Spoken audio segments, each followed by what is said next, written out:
Hello everyone, this is Tim, and this is going to be a video response to Amber's Night.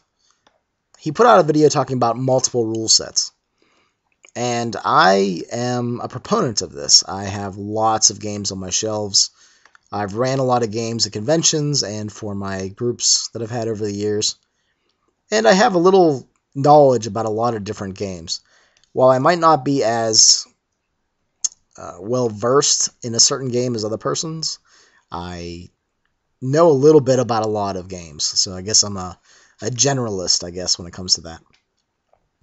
But yeah, I tend to run 6 or 7 games a year at my convention in Pittsburgh, and sometimes I'm using 3 or 4 different games.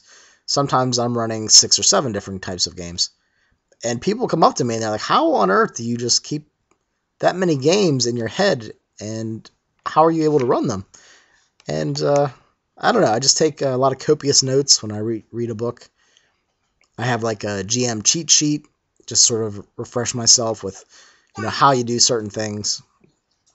And it doesn't really bother me. I agree with Amber's Night in that I like to have different flavors of games for different types of genres, the whatever feel for that campaign I want to have. So I like to have different options, and I like to know what's out there and be able to run the game that's closest to what I'm going for in that campaign. And I've talked before that, I house rule a lot of things, and I find that knowing a lot about a bunch of different games... Hey, Wes. Knowing a lot about a bunch of different games helps me make up house rules, helps me to pick and choose what I think is best out of all the games I'm familiar with. Like, for instance, in all the games that I run, there are initiative systems. So I can pick and choose my favorite initiative system and bring it to the game that I'm running at the time.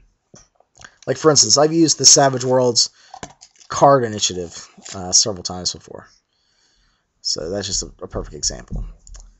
So it's good to just know what's out there and know what your options are. And different games bring a different feel.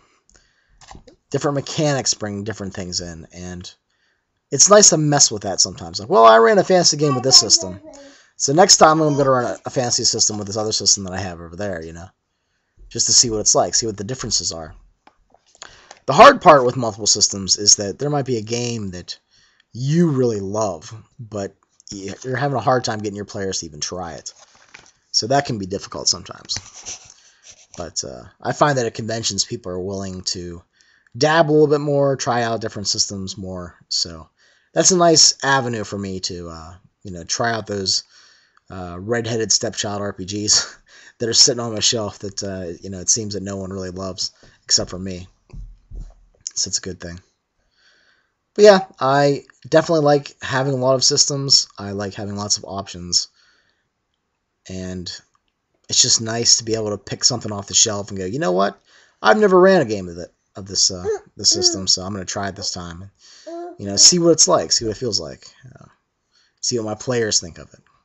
And if it, blows up in my face, then, well, there's more systems over there to try. It's like, we just tried a Song of Ice and Fire. Let's try Harp Fantasy or Rollmaster, or, let's try Savage Worlds over there, or, Hero, King Arthur Pendragon, all kinds of different games you can try. We haven't played a sword and sorcery game for a while. Let's play some Barbarians of Lemuria. So it's just good to have options.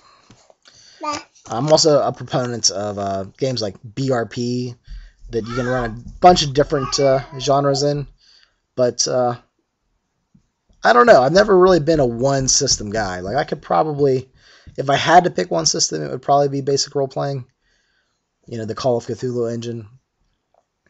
But it's nice to have different games that are suited to different genres, and they have different things in the mechanics that are there to emulate certain aspects of that setting.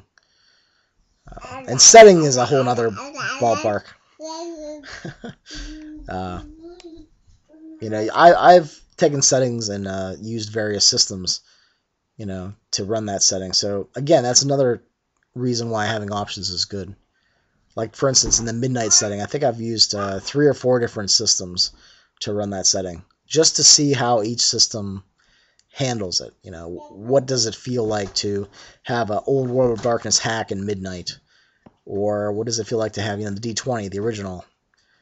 I've ran Harp. I've ran a couple other things. BRP, I think I tried once. So yeah, I am definitely a proponent of multiple systems.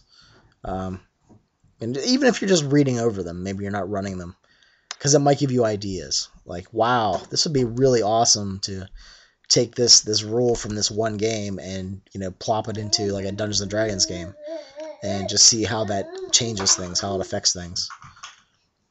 So yeah, that's pretty much our response. Thanks, guys.